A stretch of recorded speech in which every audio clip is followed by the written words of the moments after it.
बिहार में सत्ता पलट के बाद नीतीश कुमार दूसरी बार दिल्ली आए और लालू प्रसाद यादव के साथ उन्होंने सोनिया गांधी से मुलाकात की। हालांकि बीजेपी इस पर सवाल खड़े कर रही है। इन सब मुद्दों पर बातचीत करने के लिए हमारे साथ पप्पू यादव हैं और आपसे पहला सवाल ये करना चाहूँगी कि तकरीबन 1 घंटे की मुलाकात रही नीतीश कुमार और लालू यादव की सोनिया गांधी से, लेकिन एक तस्वीर सामने नहीं आई एक भी, और ये नौबत आ पड़ी कि दोनों बाहर आकर के मीडिया से बातचीत किए एक दूसरे का हाथ पकड़कर। बीजेपी सवाल खड़े कर रही है कि अपमानित किया गया नीतीश और लालू को। बीजेपी के पास कोई एजेंडा है, मुद्दा है, वह काम क्या कर रही है उसके बारे में बोले। डॉलर कब नीचे जाएगा उसके बारे में उन्हें बोलना चाहिए, उन्हें बात करनी चाहिए महंगाई कम होने के बारे में। नरेंद्र मोदी जी क्या कर रहे हैं और भारत की स्थिति अर्थव्यवस्था को से लेकर के और आज जो हालात अच्छे नहीं हैं उस पर चर्चा करें। अब किसके घर में क्या पकी, क्या खाया, क्या नहीं खाया, हमें समझ में नहीं आता है कि 8 सालों से यह प्राइम मिनिस्टर है, फिर भी हिंदू खतरे में। 8 सालों से ये प्राइम मिनिस्टर, फिर भी राहुल गांधी, सोनिया गांधी जी और कांग्रेस से पेट में दर्द इनकी नहीं जाती है। 32 साल से राहुल गांधी, नेहरू परिवार के जो सोनिया गांधी फैमिली है, सत्ता में नहीं है, फिर भी इनको दर्द हो रही है। 18 साल बिहार में रहे, फिर भी जंगल राज से इनको फुर्सत नहीं मिलती है। तो अरे भैया, आप 56 इंच सीना हैं और सब कुछ तो कोलैप्स कर ही गया। नोटबंदी, जीएसटी, स्विस बैंक, वही बात मैं कह रहा हूँ। स्विस बैंक जो डरता है वही ना इस्तेमाल करता है सीबीआई, ईडी, आईटी अपने प्रोटेक्शन के लिए आगे में दीवार खड़ा करता है। बीजेपी डरती नहीं तो अपने दुश्मन का नाम कभी इंदिरा गांधी जी को लेते देखे थे आप? कभी कोई अच्छे लीडर किसी दूसरे के बारे में टिप्पणी करते हैं? आप हिंदुस्तान के अटल जी ने कभी देखा आपने कभी कांग्रेस के बारे में कभी कोई बात करते हुए? अटल जी तो चंडी कही थी इंदिरा जी को, साक्षात दुर्गा कही थी। और अटल जी के जब दोनों किडनी खराब हो गए थे तो राजीव जी उनके घर पर गए थे और उन्होंने अपने प्राइम मिनिस्टर काल में अटल जी को गवर्नमेंट के पैसे से भेज करके ट्रांसप्लांट करवाया किडनी। तो ये कितना बड़ा दिल और मन था, कितनी बड़ी संस्कृति थी, तहजीब थी भारत की। आप ये देखिए ना, बांग्लादेश के सवाल पर अटल जी खड़े थे, कभी सकारात्मक आलोचना उन्होंने की, निगेटिव कभी नहीं बोले। और 8 सालों में अमित शाह जी और नरेंद्र मोदी जी कभी सकारात्मक, नकारात्मक की छोड़ सकारात्मक बात ही नहीं की। भैया मेरे, ये देश में नीतीश कुमार जी गए मिलने और नीतीश कुमार जी निकल करके उन एक पॉलिसी, हर चीज़ों के मिलने का हर व्यक्ति का पॉलिसी होगा ना। ऐसा क्यों है, मेरी बात सुनिए, ऐसा क्यों है कि नीतीश कुमार ये दूसरी बार दिल्ली आए हैं और विपक्ष के लगभग सभी बड़े नेताओं से उन्होंने मुलाकात कर ली? अच्छा, लेकिन बात क्यों नहीं बन पा रही? अच्छा, एक बात आप हमको बताइए, बिहार पहली बार नेतृत्व कर रहा है। जगजीवन बाबू को देखिए, राजेंद्र बाबू को देखिए, जेपी को देखिए, गांधी को देखिए।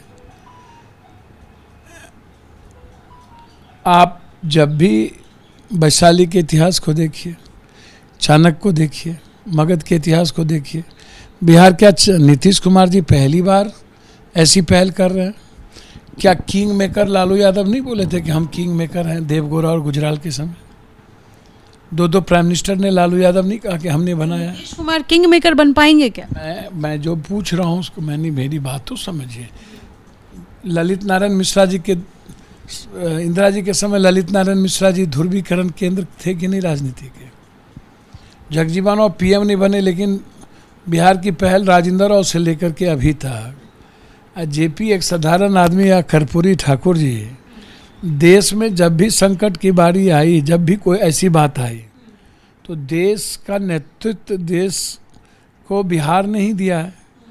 और यदि इतने दिनों के बाद जो नीतीश कुमार जी का जो एक फेस है, सेकुलर फेस, ना तो 370 पर, ना तो एनआरसी पे, ना तो किसी चीज़ों पे उन्होंने सहमति नहीं दी, बीजेपी के पक्ष में खड़े नहीं हुए, बीजेपी के एजेंडा से उन्होंने सरकार नहीं चलाई। अब बीजेपी बढ़ी ही नीतीश कुमार के नेतृत्व पे, नीतीश कुमार के पर्सनैलिटी पे। बीजेपी के यहाँ कोई आदमी है क्या, कोई नेतृत्व है क्या, कोई क्षमता है क्या? तो जब नीतीश कुमार के नेतृत्व पर बढ़े और जब अगले बार लालू जी नीतीश लड़े तो आपने ले लिया नीतीश कुमार को अपने साथ, और इस बार आप गरिया रहे हैं। जब आप दोनों लड़े तो कह रहे हैं कि इनको, तो भैया आप अपनी बात तो करते नहीं हैं कि आपने कर्नाटक में, मध्य प्रदेश में, गोवा में, उत्तराखंड कहते हैं महाराष्ट्र में, सब जगह आपने कांग्रेस की सरकार को तोड़ दी। आप झारखंड भी चले गए थे तोड़ने के लिए। तो आप कोई ना कोई, जब आप पूरा का पूरा हमलावर होइएगा और नीतीश कुमार को साथ में रख करके ही खाने का, अगले चुनाव में आपने ख़त्म कर दिया, बैग से खंजर भोंका, तो नीतीश कुमार जी के लिए तो अब एक ही रास्ता है ना, खोने के लिए उनके पास कुछ नहीं है। सबसे ज़्यादा मुख्यमंत्री वो बिहार में रह लिए हैं और एक फेस विपक्ष का वो भी है, तो अब तो उनको विपक्ष को एक करने की ज़रूरत है। और मुझे लगता है कि नीतीश कुमार जी लगातार एक ही 2 बार में, तो आज तक विपक्ष कभी जीवन में एक हुआ नहीं है। कल जो फतेहाबाद में विपक्षी नेताओं की रैली हुई, एक मंच पर साथ, हालांकि उसमें कांग्रेस और आम आदमी और कई ऐसे पार्टियां हैं जो नहीं थी, लेकिन तीसरे मोर्चे की बात सामने आई। अभय चौटाला ने नीतीश कुमार से मंच पर कहा कि आप तीसरा मोर्चा बनाइए, हालांकि नीतीश कुमार उस बात को नकार गए। तो ये तीसरे मोर्चे की संभावना आपको दिख रही है क्या? नहीं, मुझे तो नहीं लगता। देखिए, राहुल गांधी जी का फेस एटीट्यूड देखिए, उनका कंप्लीट जो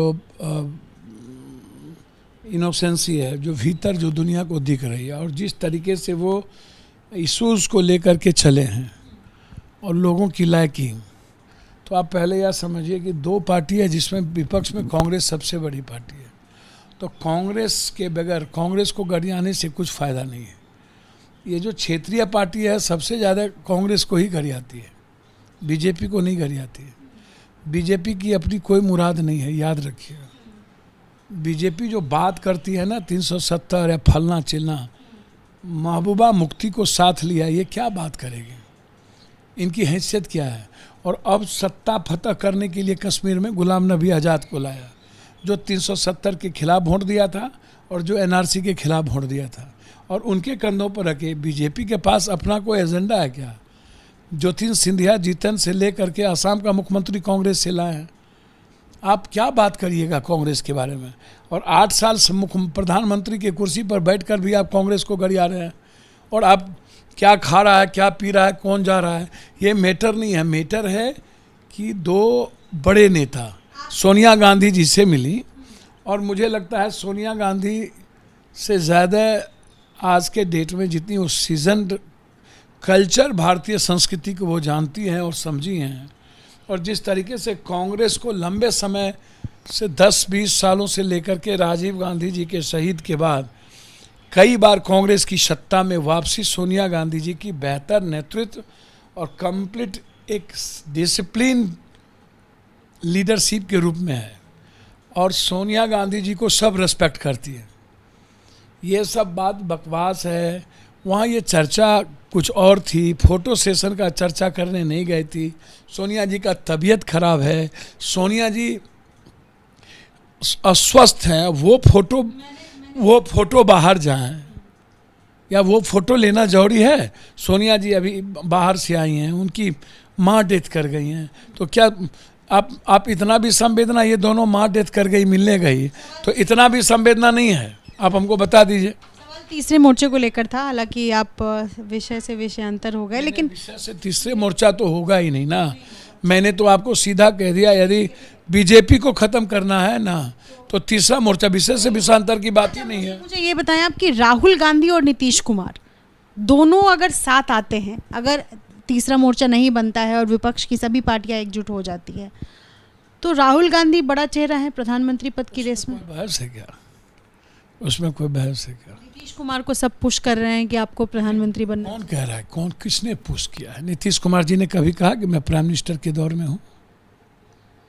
कह नहीं रहे हैं, लेकिन चर्चाएं तो इसी बात को लेकर, और यही वजह है कि वो बार बार मिल भी रहे हैं। नीतीश कुमार जी 73 के हो गए और सबसे लंबे समय से मुख्यमंत्री हैं। खोने के लिए कुछ नहीं है। पाने के लिए सब कुछ है। हमेशा बिहार नेतृत्व किया है, जेपी के राह पर नीतीश चल दिए हैं। मैं एक बात, नीतीश कुमार जी अब जो उम्र है, जो कैपेबिलिटी पॉलिटिक्स में साख गिरती है बढ़ती है, अब उनके पास जीवन में बीजेपी के पास साथ जाने का कोई रास्ता नहीं है, कोई रास्ता। तो नीतीश कुमार जी अब कोई प्राइम मिनिस्टर का चेहरा स्वयं भू कभी नहीं नरेंद्र मोदी की तरह होंगे। अडवाणी जी को ख़त्म करके, राजनाथ सिंह को ख़त्म कर, अडवाणी जी को जीते जी मार के, ये काम नीतीश कुमार जी के कैरेक्टर में नहीं है। कांग्रेस के बगैर सहमति के विपक्ष का कोई भी चेहरा प्राइम मिनिस्टर नहीं हो सकता।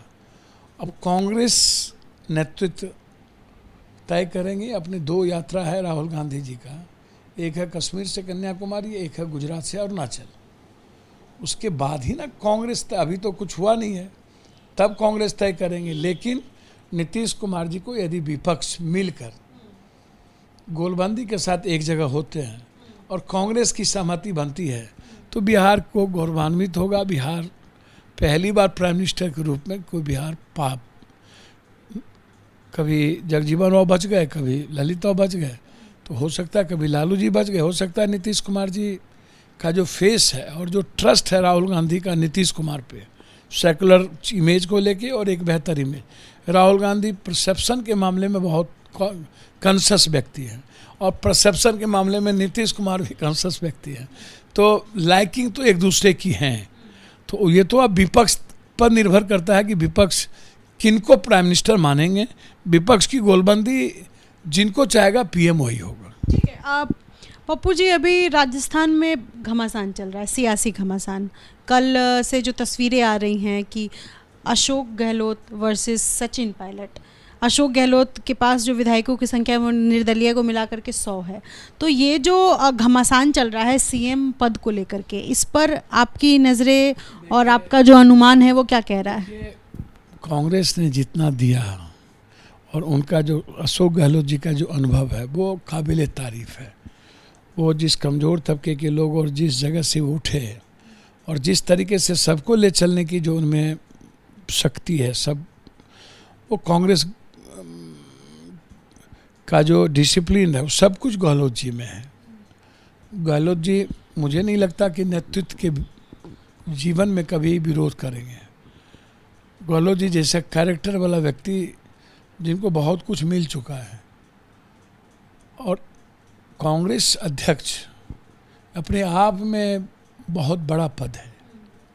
इस इंडिया में कांग्रेस अध्यक्ष का पद जो है सबसे बड़ा पद है। 20 साल बाद ये गांधी परिवार से बाहर मिलने जा रहा है। बीजेपी और के अध्यक्ष पद का कोई वैल्यू है? अटल जी अडवाणी तक ही थे, और थोड़ा सा अब तो जो तय करेंगे अमित शाह, नरेंद्र मोदी, वही अध्यक्ष होंगे। तो यहाँ कोई वैल्यू नहीं है।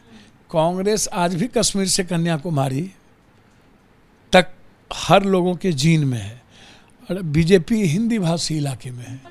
तो मैं नहीं, सब मुझे लगता है कि सचिन पायलट जी यंग, सचिन पायलट जी नहीं, राहुल गांधी जी चाहते हैं सचिन पायलट बने और अशोक गहलोत जी देश का नेतृत्व करें।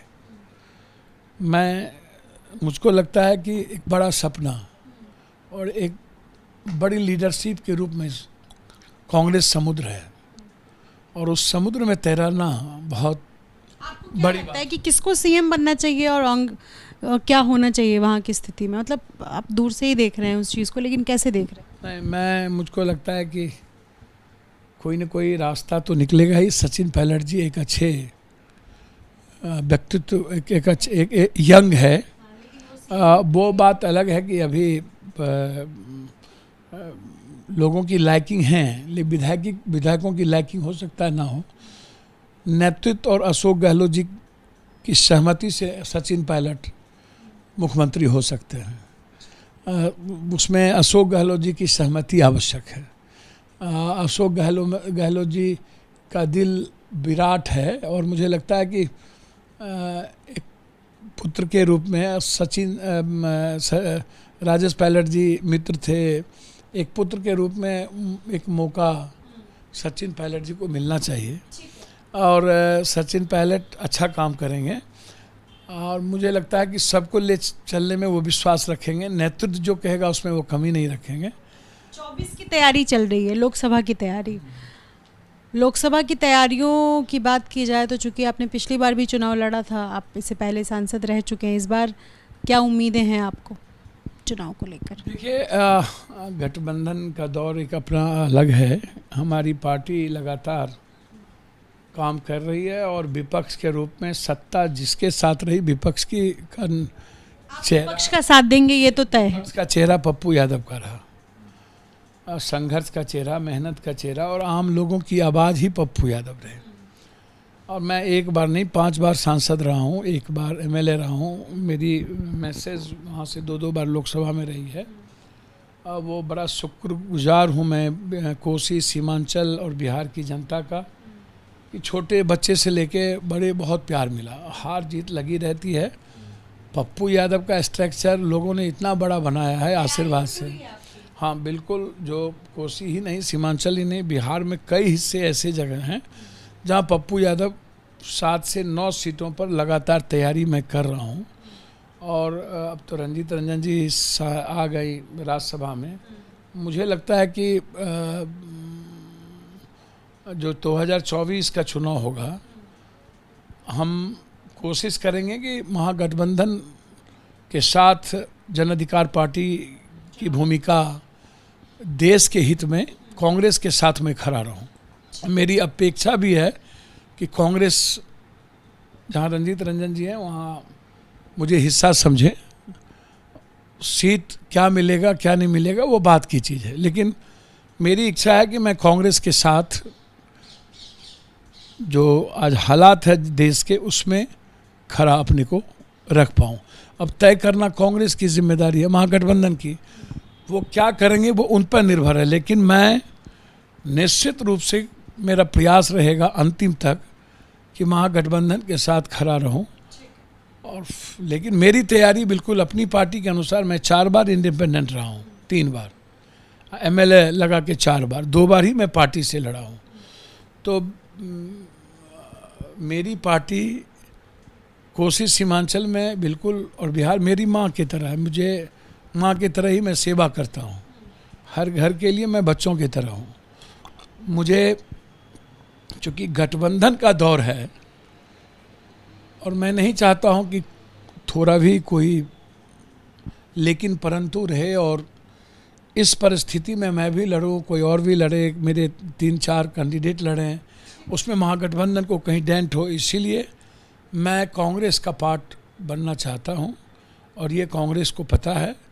तय उन्हें करना है, कब वो तय करेंगे, चुनाव मजबूती से होगा। चलिए, शुक्रिया बातचीत करने के लिए। तो पप्पू यादव इन दिनों दिल्ली में हैं और 2024 की लड़ाई में वो खुद को कहाँ देखते हैं इसका बेबाकी से जवाब दे रहे हैं कि वो कांग्रेस का हिस्सा बनना चाहते हैं। यानी कांग्रेस के टिकट पर अगर चुनाव में संभावना दिखती है तो पप्पू यादव ज़रूर चुनाव लड़ेंगे। और दूसरी तरफ सोनिया गांधी से जो मुलाकात लालू यादव और नीतीश कुमार की हुई है, उसको लेकर के बीजेपी के आरोपों का जवाब दे रहे हैं कि बीजेपी को पहले आईना देखना चाहिए, अपने घर में जो खामियां हैं उसकी तरफ देखना चाहिए और फिर इन सब पर सवाल खड़े करने चाहिए। फिलहाल पप्पू यादव हमारे साथ एबीपी न्यूज़ के साथ उन्होंने बातचीत की है और अपने सहयोगी मोहित कासले के साथ निधि श्री, एबीपी न्यूज़ दिल्ली।